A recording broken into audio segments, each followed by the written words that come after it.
paling bertakwa, paling takut dosa. Ibnu Qayyim rahimahullah dalam kitabnya Al-Jawabul Kafi menyebutkan salah satu karakter para sahabat radhiyallahu anhum dalam perkataannya, barang siapa memerintahkan keadaan para sahabat radhiyallahu anhum, niscaya mendapatkan bahwa mereka fi ghayatil amal ma ghayatil khauf, berada dalam puncak amal namun juga berada dalam puncak takut akan dosa-dosa yang pernah diperbuatnya.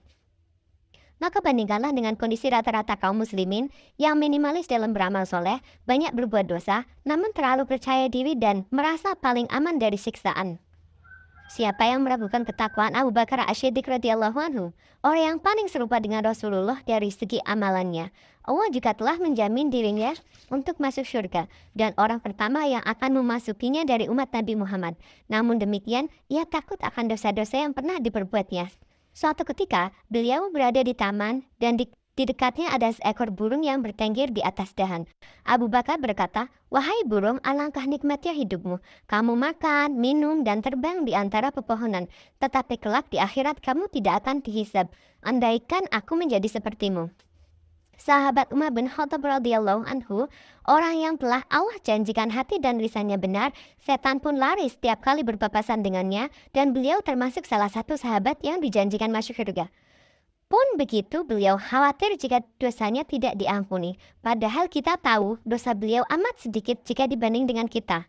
Alih-alih dosa besar, barangkali dosa kecil pun sangat jarang beliau lakukan. Suatu ketika Umar bin Khattab pernah membaca surat At-Tur. Ketika sampai pada ayat Inna adzaba rabbika lawaqi', sesungguhnya azab Tuhan pasti terjadi. Beliau menangis terseduh-seduh, kemudian jatuh sakit dan banyak orang yang menjenguknya. Umar berkata kepada putranya saat menghadapi kematian, "Letakkanlah pipiku di atas tanah. Barangkali Allah menaruh belas kasih padaku." Beliau lalu berkata lagi, "Celakalah kalau Allah tidak mengampuni aku." Bila berzikir di tengah malam dan melewati ayat tentang siksa dan neraka, beliau merasa takut, lalu tinggal di rumah berhari-hari. Pada wajahnya tampak 2 garis hitam karena banyak menangis.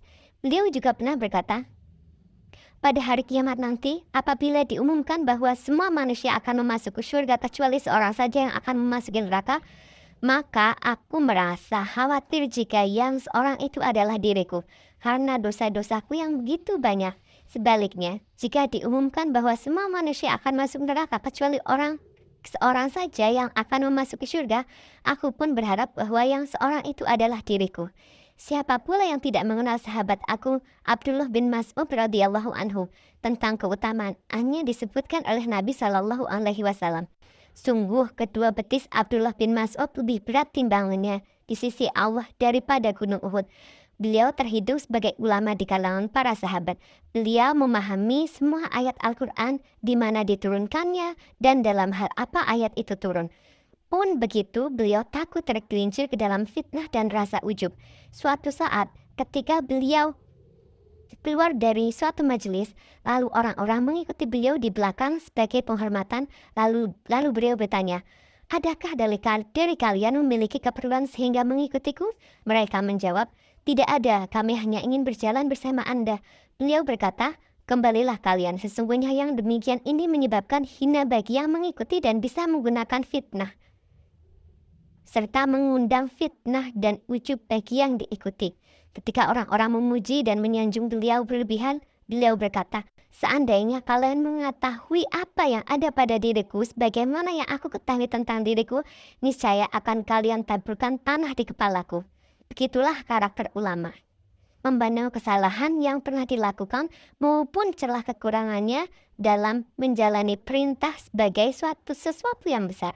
Karena mereka tahu ilmu, tahu dan paham akan konsekuensi dan mengerti tentang pertanggungjawaban manusia kelak di akhirat.